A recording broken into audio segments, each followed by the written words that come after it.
Konnichiwa everyone. আজকে রান্না করতে করতে চলো তোমাদের সাথে একটু গল্প করি। আর তার আগে বলে রাখি, যারা কন্নিচিওয়া মানে জানো না, তার মানে হ্যালো। জাপানিজে গ্রিটিং করার জন্য, হ্যালো বলার জন্য কন্নিচিওয়া ওয়ার্ডটা ইউজ করা হয়।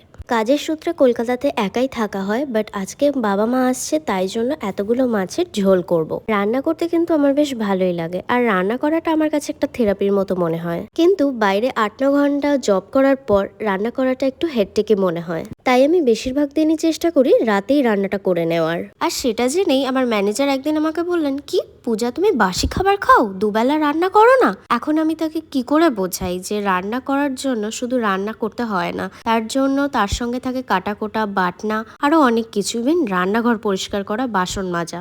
ইভেন উনি আমাকে এটাও বললেন যে তোমার তো পেটের রোগ হবে আর কয়েকদিন পর।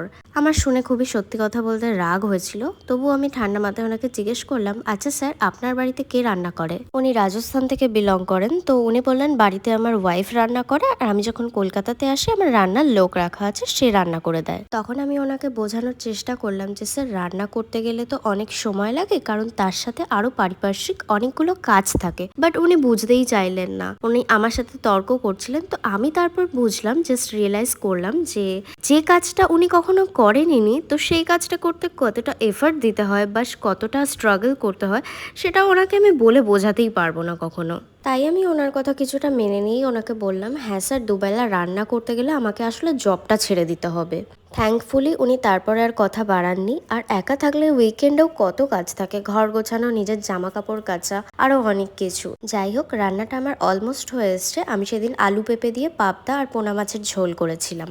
এভাবে হালকা পাতলা একটু ঝালঝাল করে ঝোল করলে কিন্তু খেতে বেশ ভালো লাগে। ইভেন শরীর খারাপের মধ্যেও এটা বেশ ভালো লাগে, আমার তো ভীষণ পছন্দের। এছাড়া পাবদা মাছ দিয়ে সর্ষে দিয়ে ঝাল করলে সেটাও কিন্তু বেশ খেতে ভালো লাগে, সেটাও আমার খুবই পছন্দের। আর পাবদা মাছ দিয়ে তোমাদের যদি কোনো আইটেম জানা থাকে, তাহলে সেটাও আমাকে কিন্তু অবশ্যই জানিও কমেন্টে, তাহলে আমি সেটাও ট্রাই করার চেষ্টা করব। যাই হোক, আমার রান্না হয়ে গেছে আর এদিকে সব কিছু পরিষ্কার হয়ে গেছে। ব্যাস, আজকের ভিডিওটা এই অবধি। চলো, টাটা।